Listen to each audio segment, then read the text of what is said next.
अपनी जिंदगी को बदलो, और अपनी जिंदगी को बदलने के लिए सबसे पहला अमल जो है वो नमाज है। इंशाल्लाह पढ़ोगे नमाज? इंशाल्लाह। देखो बच्चों, हम हाथ तो उठा देते हैं, वादा तो करते हैं, लेकिन निभा नहीं पाते। ये अफसोस का मकाम।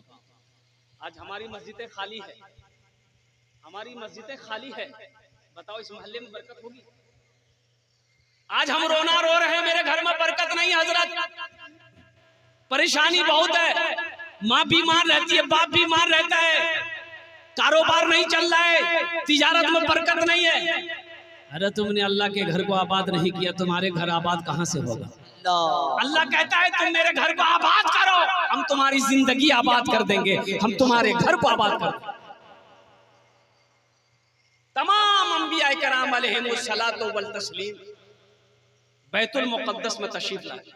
वो जो मस्जिद अक़सा है, सुब्हानल्लज़ी अस्रा बिअब्दिही लैलन मिनल मस्जिदिल हराम इलल मस्जिदिल अक़सा अल्लज़ी बारकना हौलहु लिनुरियहु मिन आयातिना इन्नहु हुवस समीउल बसीर। कुर्बान जाओ जिस मस्जिद का तज़किरा कुरान कह रहा है, कुर्बान जाओ तमाम अंबिया किराम अलैहिमुस्सलातु वल तस्लीम सब बनाकर खड़े रहे। इमामुल अंबिया जनाब मुहम्मदुर रसूलुल्लाह सल्लल्लाहु अलैहि वसल्लम तशरीफ लाए और तमाम अंबिया किराम अलैहिमुस्सलातु वल तस्लीम की इमामत फरमाई। वहीं से मेराज पर गए। कहां से मेराज पर गए? मस्जिद अक़सा। मस्जिदे बोलो, मस्जिदे। अपने बच्चों को बताओ मस्जिद अक़सा से हमको मोहब्बत क्यों है, अब मोहब्बत क्यों करनी चाहिए, बताओ अपने बच्चों को। तारीख बताओ, इस्लाम की तारीख बताओ, हिस्ट्री बताओ। बताओगे तब ना जानेगा। मस्जिद अक़सा क्या है? क़िबले अव्वल, क़िबले अव्वल बैतुल मुक़द्दस। कुर्बान जाओ, अल्लाह के रसूल सल्लल्लाहु अलैहि वसल्लम ने अपने नबूवत का ऐलान करने के बाद 16 महीना तक बैतुल मुक़द्दस की तरफ रुक करके आपने नमाज पढ़ी। 16 महीना तक। 16 महीने के बाद वो क़िबला बदलने का हुक्म कुरान में अल्लाह ने दिया है। मेरे महबूब, अब क़िबला बैतुल मुक़द्दस नहीं, अब खाने काबा की तरफ रुक करके नमाज अदा करनी है। ये वो बैतुल मुक़द्दस, ये बैतुल मुक़द्दस कहाँ है? वो फिलिस्तीन में है, जहाँ जंग हो रही है, जहाँ मजलूम मुसलमानों को शहीद किया जा रहा है।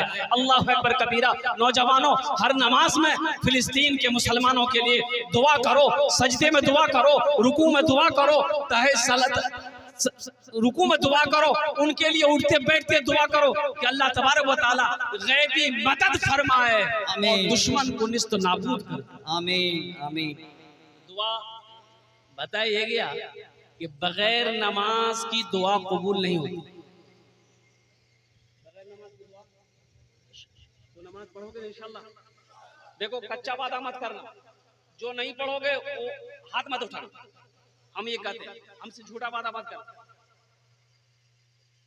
नमाज तुमसे कुछ मांगती नहीं है, नमाज देना चाहती है, नमाज देना चाहती है। अगर यकीन ना हो 40 दिन पढ़कर देखो, कसम खुदा कि अल्लाह अगर तुम्हारी जिंदगी ना बदल दे तो मेरी जबान काट ले। तुम पढ़कर देखो 40 दिन। 40 दिन हम ज्यादा 6 महीना नहीं कह रहे, 3 महीना नहीं कह रहे, तुम 40 दिन पाबंदी के साथ नमाज पढ़कर देखो। अल्लाह अगर तुम्हारी जिंदगी ना बदल दे फिर कहना, अल्लाह तेरे घर के हालात ना बदल दे फिर कहना, अल्लाह तेरी रोजी को ना बढ़ा दे फिर कहना, अल्लाह तेरे चेहरे पे नूर पैदा ना कर दे फिर कहना। अल्लाह अकबर कबीर। पढ़कर तो देखो इंशाल्लाह। नमाज कुछ मांगती नहीं है, नमाज तो देना चाहती है, नमाज तो नवाजना चाहती है। और कुर्बान जाओ, मेरा अल्लाह कहता है कि लोगों तुम कामयाबी ढूंढे हो, दुनिया के पीछे में कामयाबी नहीं है, बाजारों में कामयाबी नहीं है, मार्केटों में कामयाबी नहीं है। कामयाबी चाहते हो, नमाज में आओ, नमाज में आओ, नमाज में आओ, झुको, सजदा करो, हम तुम्हें कामयाब कर देंगे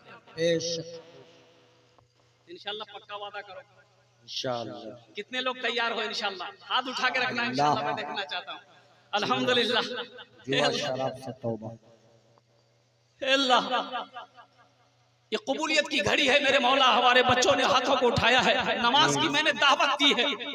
इनके आगे मैंने दावत रखी, दावत को पेश किया, इन्होंने कबूल किया है। ए अल्लाह इनके दिल को बदल दे मौला। ए अल्लाह इसको पक्का सच्चा नमाजी बना दे मौला। ए अल्लाह इनको सजदा करने वाला बना दे मौला। ए अल्लाह क़याम में खड़ा होने वाला बना दे अल्लाह। ए अल्लाह जलसे की हालत में बैठने वाला बना दे अल्लाह। ए अल्लाह रात की तारीकी में ए अल्लाह तेरे सामने गिरफ्तारी रोने वाला बंदा बना ले मौला। ए अल्लाह हमारे नौजवानों के गुनाहों को माफ फरमा दे। आमीन।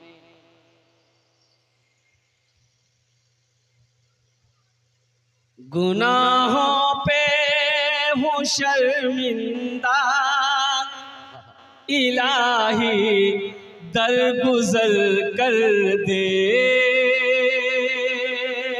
गुनाहों पे हूँ शर्मिंदा इलाही दरगुजर कर दे। बड़ा मुजरिम हूँ मैं तेरा इलाही दरगुजर कर दे। आमीन बोले तो खता कोई नहीं छोड़ी, कभी सियान नहीं छोड़ा।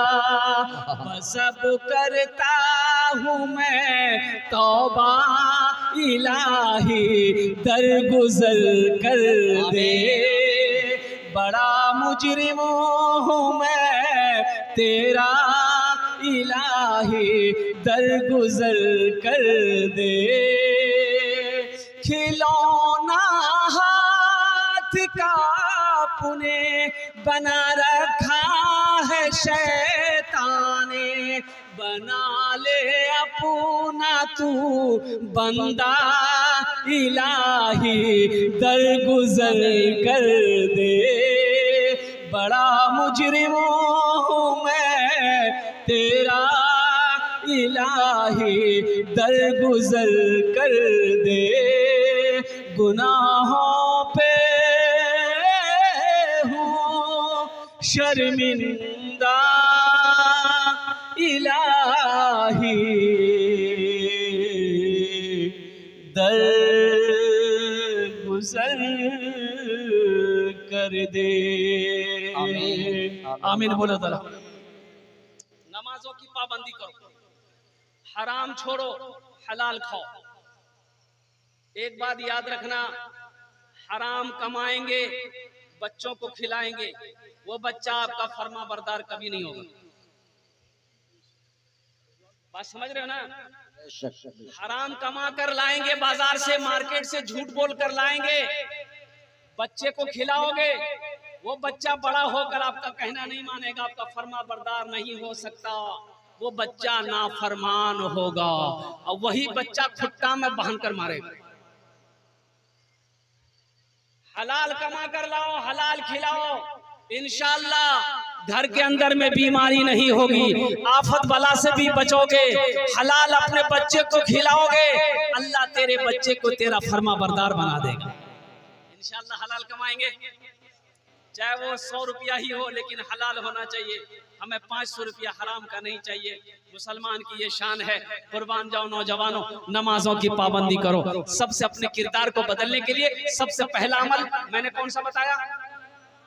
सबसे पहला अमल नमाज। तुम लोगों ने वादा कर लिया इंशाअल्लाह, तो नमाज पढ़ोगे। तो नमाज पढ़ने से पहले क्या करना होगा? बोलो। वुजू। गुसल कौन करेगा? बोलो। अरे गुसले की वजू है। अब रही बात पाक है तो फिर गुसल क्या करेंगे? जब पाक है तो फिर गुसल नहीं करना है, सिर्फ वजू बनाना है। अगर वजू भी है तो फिर वजू भी नहीं बनाना है। वजू भी अगर है मेरा ताजा वजू है तो फिर वजू भी नहीं बनाना। और कुर्बान जाओ, एक लड़का जुमे में वजू बना रहा, उसका एक साथी आया, जुमे का टाइम हो गया, बोले की करे जरे? बोले वजू बनाओ। बोले लो वजू चक्र में रहे जुमे छुड़ी तो चल चल चल। वो वही लोटा छोड़ दिया, दौड़ा दौड़ा दोनों मस्जिद गया, देखा कि एक रकात नमाज छूट गई, एक रकात नमाज मिली। तो सलाम के बाद अपने दोस्त का शुक्रिया अदा किया कि तुम ठीक है बोले थे, वजू के चक्कर में रहते थे, एक रकात नमाज नहीं मिली। नमाज हुई? अरे बोलो नमाज हुई? नहीं। तो अगर मेरा जिस्म नापाक है, एक बात याद रखना ज़हन में, मसले की बात, किसकी बात है? मसले की बात है। हमारा कितने नौजवानों को नहाने का तरीका भी मालूम नहीं है, और नहाने का सही तरीका अगर मालूम नहीं है, हम नापाक हैं, तुम सुबह से लेकर दोपहर तक दरिया में समंदर में गोता लगाते रहो, अगर तुमने गुस्ल फराइज अदा नहीं किया तुम्हारा गुस्ल नहीं होगा, तुम पाक नहीं हुए, ना तुम नमाज पढ़ सकते हो ना कुरान पढ़ सकते हो। नापाक है, हम नापाक हो गए, बीवी से हम बिस्तरी किया, नाइट फॉल हो गया, नापाक हो गए, लुंगी पहने हैं, नापाकी लगी। नहाने का तरीका क्या है? तो फ़ुक़हाए किराम फरमाते हैं, उलमाए किराम फरमाते हैं कि सबसे बेहतर तरीका यह है कि जब तुम गुस्ल खाने में जाओ तो जिस जगह नजासत लगी हो, नापाकी लगी, पहले उसको साफ करो। उसको पहले, अगर कोई दूसरा कपड़ा है तो उसको पहन के नहाओ, इस कपड़े को अलग से धो, या अगर दूसरा कपड़ा नहीं है तो पहले नापाकी को साफ करो, फिर कमर से लेके नीचे तक अच्छी तरीके से, साबन है साबन लगा लो, नहीं साबन नहीं है तो ऐसे ही क्या कहते हैं नहा लो, फिर बैठ जाओ जैसे वजू बनाते हैं वजू बना लो, फिर सर से लेके पैर तक पानी बताओ, मल मल के नहाओ। कैसे नहाओ? कहे बोला मल मल के नहाने के लिए? रगड़ रगड़ के नहाना। कैसे रगड़ रगड़ के मल मल के नहाने? ताकि पूरे जिस्म के अंदर में एक बाल बराबर भी सूखा ना रह जाए। अगर एक बाल बराबर भी सूखा रह गया तो गुस्ल नहीं होगा। जब गुस्ल नहीं होगा तो हम पाक नहीं हुए, जब हम पाक नहीं हुए तो हम नमाज नहीं पढ़ सकते हैं, और कुर्बान जाओ ना हम कुरान की तिलावत कर सकते हैं ना कुरान हम छू सकते हैं। ये जानना बहुत जरूरी है, ये मसले की बात है। एक नौजवान आया एक काजी साहब के पास में कि काजी साहब हमने अपनी बीवी को तलाक दे दिया, कोई रास्ता निकालिए। तो काजी साहब ने कहा कि कोई रास्ता नहीं, चल भाग। बोला हाँ हम बीवी से बहुत मोहब्बत करते, कोई रास्ता निकालिए। बोला कोई रास्ता नहीं, चलो। वो नौजवान डाला जेब में हाथ, एक 10,000 की गड्डी निकाला और धीरे से काजी साहब के आगे बढ़ा दिया, कोई रास्ता निकालिए। बोला जब तुम जिद कर रहे हो तो कोई रास्ता निकालना होगा, जब तुम जिद कर रहे हो तो कोई रास्ता। तो काजी साहब ने पूछा कि तुमने अपनी बीवी को क्या बोला? बोला हम क्या बोले, तलाक तलाक तलाक। बोलो तुमने छोटी काफ से तलाक दिया है, असल लफ्ज तलाक का है कि तलाक तलाक तलाक, इसलिए तलाक ने भी जाओ मजा ले।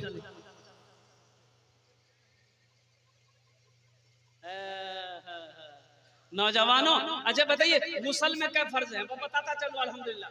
गुस्ल में क्या फर्ज है?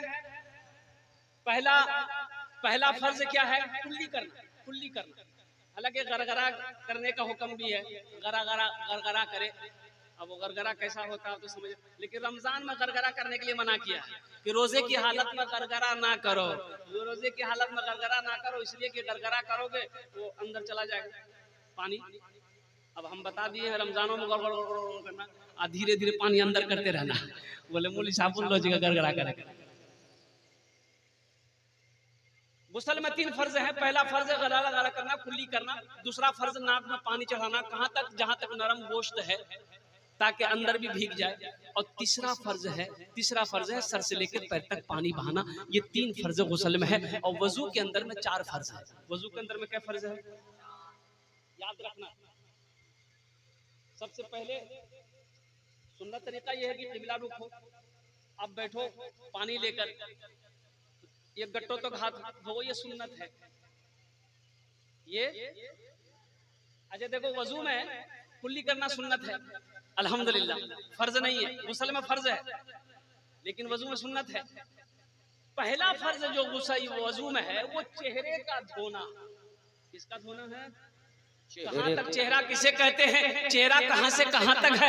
ये पेशानी के बालों से लेकर ठोड़ी के नीचे तक, यहाँ तक नहीं, ठोड़ी के नीचे तक, ये कान की लो से लेकर दूसरे कान की लो तक, ये पूरा चेहरा है। क्या फर्ज होगा? एक। दूसरा फर्ज है हाथ धोना। ये हाथ कहाँ तक धोना है? जहां तक मन हो, लेकिन कम से कम इससे ऊपर होना चाहिए। अल्लाह के रसूल सल्लल्लाहु अलैहि वसल्लम इरशाद फरमाते कल क़यामत के दिन में तमाम अंबिया किराम अलैहिमुस्सलातु व तस्लीम की उम्मत होगी, मेरी उम्मत करोड़ों में होगी, पहचानी चली जाएगी।